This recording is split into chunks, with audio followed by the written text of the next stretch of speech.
Hello, welcome to my podcast. Here we will talk about suicide with compassion and no judgment. For more information on suicide, go to understandsuicide.com. Today I have a very special guest, Leslie Storm. She is one of those people who know the theme of suicide profoundly. She has lost her husband to suicide, and she's also a grief counselor. So she specializes in the area, and she also facilitates support groups. So I don't even know where to start. For that reason, I decided to do this interview in two parts. So the first one would be talking to you more from a point of view of a survivor, someone who lost a loved one to suicide. And for those who are listening, if you want to hear the second part of the interview, look at my podcast and you'll be able to find part 1 and part 2. So Leslie, tell me, as a survivor, what happened? What happened to your husband? What's the story?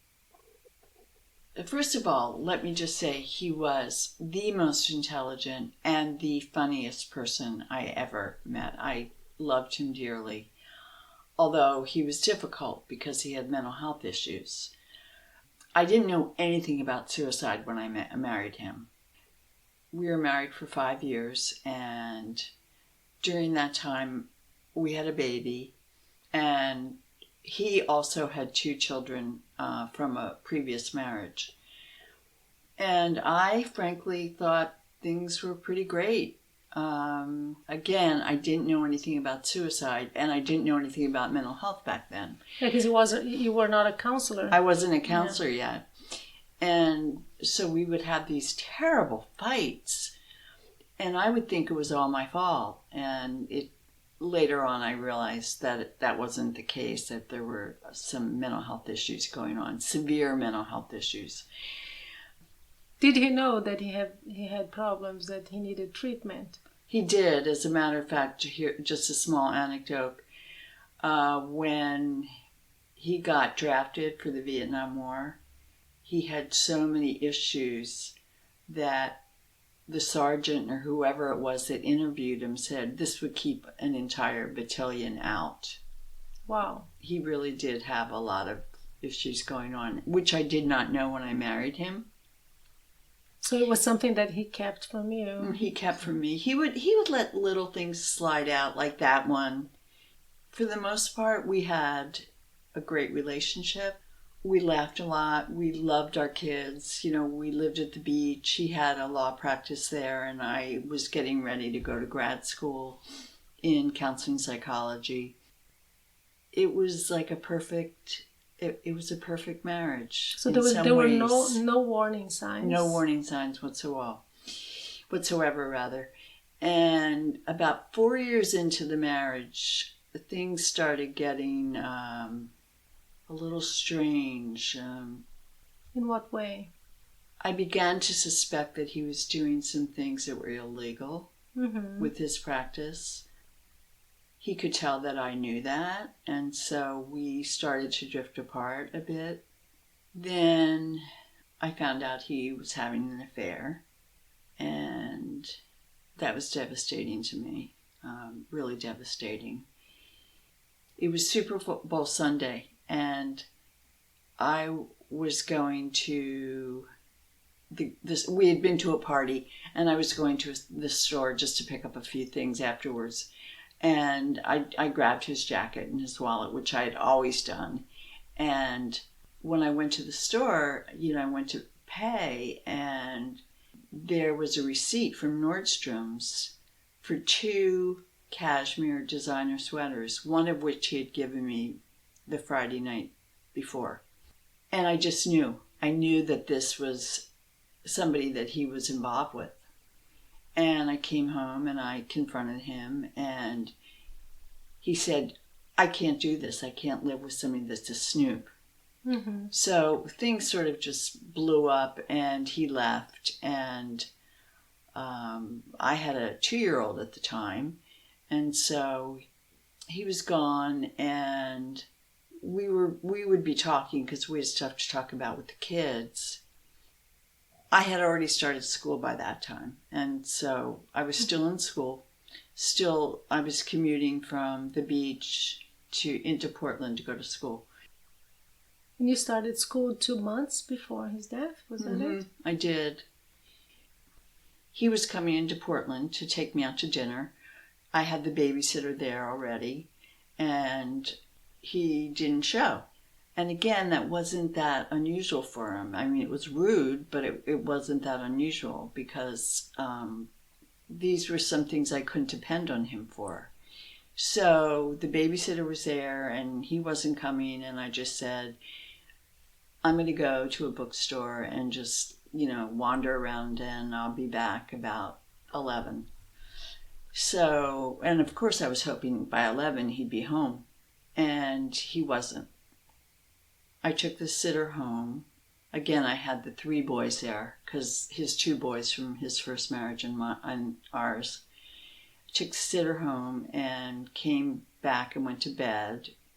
Didn't think too much about it. Was somewhat concerned, but not terribly, because this had happened before. So there was no suspicion at all? No. But I woke up at 7 a.m. He wasn't there, and I just had this gut feeling that something was really, really serious. So I called his ex-wife, and she and I had a relationship because we would take care of our kids together. And I told her, I said, Fred didn't come home last night. And she came down, and we lived 2 blocks away from each other. She came down, and we started calling family back east. The day was going by, and there was no sign of him. People didn't really have cell phones back then, but we owned a number of businesses in Manzanita. And I called all the managers. Nobody had seen him for a couple days. And I just knew. I knew that he was dead. I knew that he had killed himself. Mm-hmm. And you might wonder, well, how did you know if you didn't know much about suicide? But I knew. Because it is hard to even think about suicide as an option when you never had any contact with that. And I had had contact with suicide. My father's best friend was a police lieutenant, and he was on the phone with his wife, and she shot herself in the head. Wow. So that was my first introduction to suicide. And then but on that day, that's what came to your mind immediately. And then also we had a neighbor when we were, much before that, we had a neighbor, and the 13-year-old boy hung himself. So I knew of people that had done that, but I hadn't had any kind of direct experience. But I just knew. And the only hint he gave me was, oh, by the way, babe, I've moved our life insurance, all our policies from this desk to this desk. So if you need to know that, there you go. They're there. Wow. So that's a warning sign. And you know this very well, that organizing practical things and especially financially is a warning sign that not only shows that you're thinking about suicide, but you have planned it. Exactly.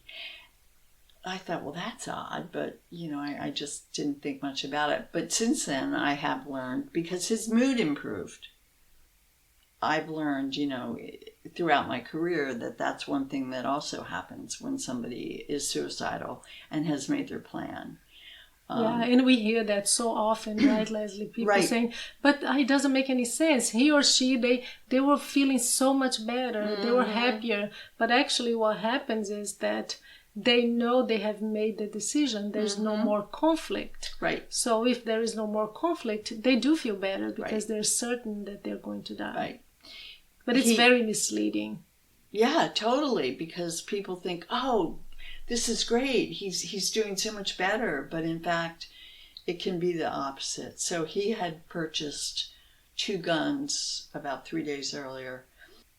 So let me fast forward to, I took my son and my best friend and I went down to the beach house, and there was no sign of him. I called the sheriff, and the sheriff said, I was just going to call you. He said, I saw Fred driving down 101, which is the main road next to the beach, like a bat out of hell, his words. Mm-hmm. And he said, and he parked his car, in the marina, because we had a boat. And so he parked that at the marina. And the next morning, the boat was still there. So then I really knew. There was too much going on for me to not know. Mm-hmm. So the Coast Guard was called in, and all my friends, gathered around me. And this was a Saturday night, and slowly people stopped leaving. A couple friends spent the night with me, and I had, my son. One of my friends took my son, so I didn't have to, worry about him. How old was he? He was 2. He was, oh my God, so young. Yeah, he was 3 weeks short of his 3rd birthday. The next morning, still no news. And finally, around 2 o'clock in the afternoon, this was Sunday, I got a call. And it was from somebody from the Coast Guard. And they said, can I speak to Leslie Storm? And I said, this is me. And he said, we have found the boat. And I said, where did you find it? And he told me near Pacific City. And I said, is my husband on the boat? And he said, we can't tell from where we are. We're up in the air. And he said, but we're going to have some people go down there, and then we want to come see you.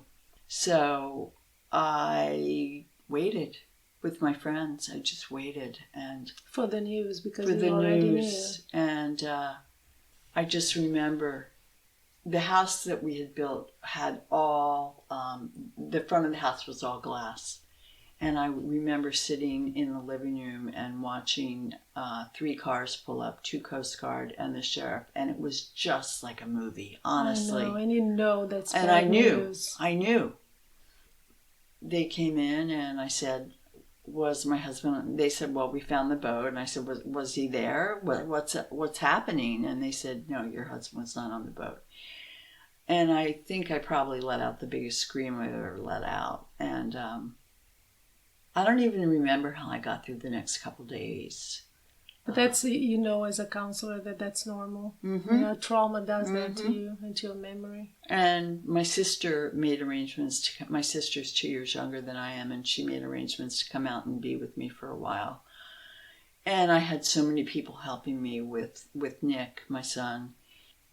But it was awful. It was, I kept saying, this doesn't happen to people like me, meaning normal, everyday people. It happens to movie stars, and people that are famous, but it doesn't happen to me. Mm-hmm. I'm just a regular woman. But it does. It happens. It can happen to anybody. Well, in the U.S., it happens to between 47 and 48,000 families every year. So it does happen to all kinds of people, right? But I just couldn't believe it. I mean, my sister came and she slept with me. She didn't leave my side. And the phone didn't stop ringing because since he was an attorney, he had a lot of clients. I spent the next 2 years in that lawyer's office almost every day because it was just a mess. If the pain wasn't enough. No. So you also had legal problems. Exactly. And the pain was awful. And I missed him so much. But in some ways, the legal problems helped distract me. I see. I had to drive to the beach a lot to sell property that we owned. And I would just remember just driving down to the beach, and it would always be raining, of course, and just listening to Van Morrison and pounding on the steering wheel, just pounding. And that's how I let my grief out, was just because I couldn't do that around my kid. But I'm surprised I didn't break my hand. Wow. What was it like for you in terms of, you just mentioned that you had a lot of support. Many people came and helped you out. But how did they deal with the fact that it was suicide? Your friends, did they accept it? That's a good question. really didn't come up very much. I think that people didn't know what to say. As you and I both know, people don't know what to say when it happens. And I think they thought by taking care of me, that would be what I would need. But my sister talked to me about it, of course. But, my friends gave me all kinds of support, like food. Although let me tell you one story. This was quite a story, and it's always stuck with me. I was in town. It was about 7:00 at night, and I bumped into an acquaintance. And he said, "How are you doing?" And it had only been like 4 days. And I said, "Oh, not that great." I said, the hardest part, because I was trying to joke around with him, is I hate chopping kindling. We had a wood stove. And I said, so I've got to get out there every night and chop the kindling. And the next night I came home and my deck was covered with kindling. What a gesture, huh? Yeah, that was... These are the things that we never forget. I never forgot. And it's been a really good example for me working with clients. Let people know what you need. Even if you don't even know. I wasn't asking him for that, but I needed it. And he heard it. So I think it's really important when people say, "What can I do for you?" to just let them know what you need. Yes, and would they talk about it in terms of asking what happened, or would people, there is a huge stigma around suicide, but would they ask about it? Mm-mm. No? The stigma was so much worse back then too. It was, 30 some years. And it felt to me like people thought it was catching. Wow, contagious? Yeah, because some of my good friends just turned their backs on me. And it really did feel like people thought it was contagious. So there were so many different things going on, relationships with my friends, and feeling like, how could this happen to me? And all of a sudden I'm a single mother, to a little baby. He wasn't a baby, he was a toddler. But, But still, my life changed in a heartbeat. I found a place for my son and I to go for counseling. They had, this is interesting because they had counseling for all kinds of deaths. Except suicide. Yeah. So I was in a group with parents that had lost children to all sorts of different things. But I could still, relate to their pain and grief, right? Right. Grief is grief. Right. Yes. And then Nick would be with the little people, was what they called him. And that place saved our life, the Dougie Center. Really? Oh, I've heard of it. They do an amazing job. Mm-hmm. They do. And then...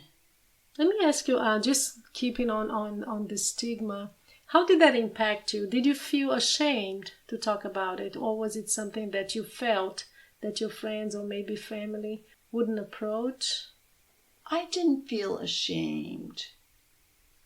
I'm fairly strong. No, I didn't feel ashamed.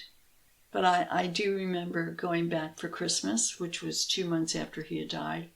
And I bought Nick all these gifts, and I was in the kitchen wrapping them, and I was crying. And my mother came in and said, "Why are you crying?" And I said, "Because I'm wrapping my son's Christmas gifts and his father's not here." And she looked at me and she said, his father paid for those gifts. Wow. Yeah. So my family never, ever talked about it. And if you tried, what would happen? Shut down.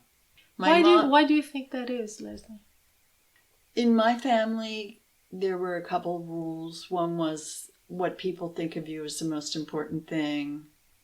That was probably the most important rule. And so... They felt that they had to hide it. Yeah, they had to hide it. And very few people knew. How about your son? He was very young when his father died. But over the years, how did you tell him? Because this is something very important. People, telling someone, a child, that they lost their parents, that they died is hard enough. But when it's suicide, how do you do that? That's a question that I hear quite a lot. It's an interesting question, especially in my case, he doesn't ever want to talk about it. Ever. Still today? Still today. He's got 2 older brothers, and I think that's where their healing has come, the 3 of them. Because Nick still really doesn't want to talk about it. And if it's the anniversary of Fred's death and I bring it up, Nick will say, "Oh, Mom, come on, get over it." You know, he doesn't get it. So I finally accepted the fact that, you know, I'll probably, maybe when he gets older, we'll have more of a relationship around that particular issue. Mm-hmm. But for now, no. You said get over it. This is something also that I've heard from grievers. And I'm sure that's common too with any kind of grief. But this pressure that we have to get over it and go back to your normal life as soon as you can. Especially did you feel that? In 3 months, get back to life. Yeah, I took an 8-month leave of absence. I don't know if I mentioned that, from school. And going back to school was good because it got me involved in my community and things like that. But I've never gotten over it. I think about him every day. I don't think about him, you know, with yearning or that kind of thing. I think about the dreams that didn't happen. That's always what I think about, the dreams. What you didn't live. You know, we were going to have another child, and that's what hurts. Is what do you think helped you the most through your grief? Well, certainly therapy. Certainly that. And also raising the 3 boys with the other mom helped a lot. It helped a lot. It was healing for you. It was healing. But she had so much resentment towards him that was hard for me because I didn't resent him. Did you ever feel anger? Because that's something that I find some people feel. And I don't know, maybe it's just from the people that I've heard. It seems to me that from all the emotions, that's the one that makes people get stuck the longest. Once you start feeling anger towards the person who died, you get stuck there. It's so hard. My anger mostly came out on the steering wheel, as I was telling you, as I would beat that steering wheel. And what would be in your mind when you did that? How could you do this to me? Yeah. How could you do this to me? Now, of course, back I didn't know that he wasn't doing it to me or to the boys. Of course, but that's how you feel. But that's how I felt. Yeah, that's what it was. How could you do this to me? How could you leave me with the kids? You know, it was unbelievable to me that he would do this. Because it was a total surprise in your case. Mm-hmm. And what do you think is the most destructive thing when you go through the grief of suicide? The loneliness. You're alone with your pain. Yeah, the loneliness. Do you think that the grief of suicide is different from other kinds of grief? Mm-hmm. Without a doubt. How so? Both my parents have died within the last 15 years or so. And they died when they were supposed to. I mean, it was, the natural way of being. My husband had probably a good 40 years left. And he left us. And that sense of being abandoned, that was just the worst. That was just the worst. Yeah, the idea that there was a choice. Mm-hmm. That they made that choice. Mm-hmm. Exactly. What would you say to someone today who just lost someone to suicide, a loved one to suicide? What can you say to help them go through their grief? Well, obviously the first thing I would do was, just express all the empathy I could. But then, do you have anybody to help you? Do you have anybody that you can lean on for support? Do you have kids that you need to take care of? Is there anything I can do for you? Is there anybody I can call? And that just sounds like problem solving, but I think it's a way for the person to see, well, maybe there is life and that there are people that care about me. I would also encourage them to go to a group or a therapist. I think that's really critical, especially a group, because everybody's there for the same reason. But mostly just that sense of empathy. I mean, I had a client, once I got into the field, I had a client that died by suicide, and it was very, very sad. It's a very, very hard one, and that just we'll talk about this in the second part of this interview. So for those who are listening, we're going to have a part 2 of the interview when Leslie is going to talk about being a counselor, being a grief counselor, and also a facilitator for a support group for suicide survivors. So stay tuned. I know this is not a radio program, so it's not really stay tuned, but listen to part 2 of this interview. Thank you again. Thank you for listening to my podcast. For more information on suicide, go to understandsuicide.com.